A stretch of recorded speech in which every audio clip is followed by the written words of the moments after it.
So every one of us have one of those, you know, that fan that starts automatically that you can't reach. We have one in our kitchen. We also have one in our bathroom. So in order to be able to use this, as you know, this is rain sensitive. So we need to install one of those. This is a Dometic. I'm going to bring you on the roof. We're going to go install this, see how the mechanical part of it works, and I'll show you how easy it is to install. We'll see you up there.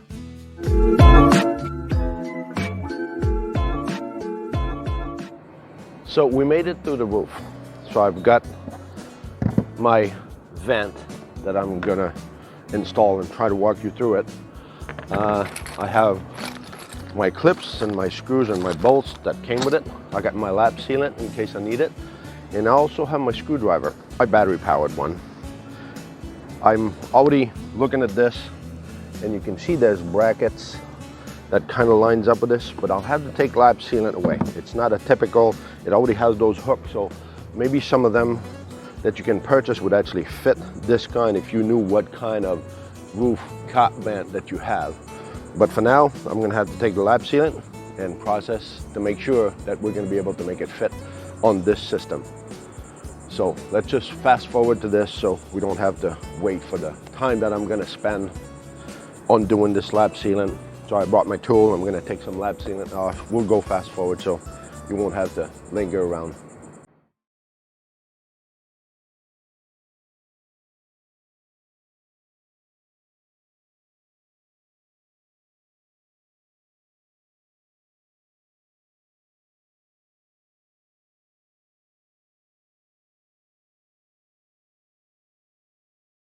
So as you can see, we end up in a predicament here because one of those newer roof cab vent, not just the cab vent, but the whole framing, these come with tabs that most likely, like I said earlier, if you know what brand this is, Canva, whatever model or whatever it is, you probably have the cab that you can just slide on and pin in. I don't have this ability with this. Like you, I bought the one that seems to be accessible for me, and normally those actually come with no tab, and typically the second screw in, you take it off, you'll put your little tabs like I'll show you. So now these tabs are in the way. So in order for me to put this here, I gotta actually cut this off. So that's what we're gonna do. I'm gonna cut these tabs. I brought my saw, reciprocating, and you can also do it by hand. So let me just do this and we'll show you what it does when it's time to put these on.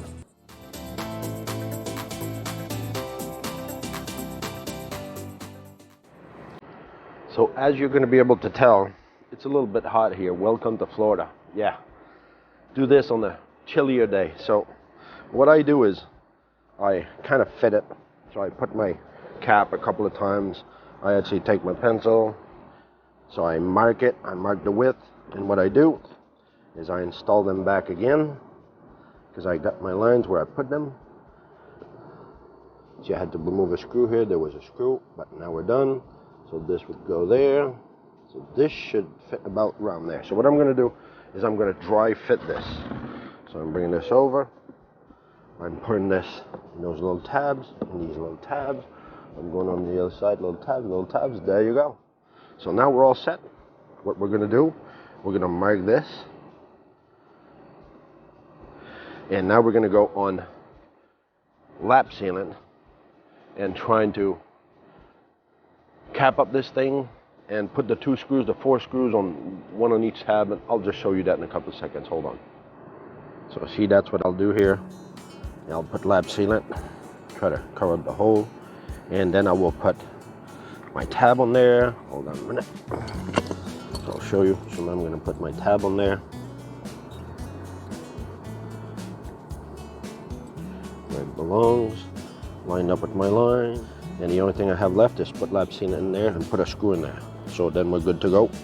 And you just do that with the other one. And you keep on going until you're done.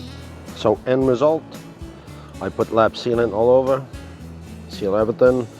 I'm overdoing it. You don't need to do that bad, but I like it to make sure that I'm sealed everywhere. And now I'm just gonna slide the cap on top of that and put my 4 pins. There you go. Now you look like a genius. You just saved 160 bucks an hour for a tech.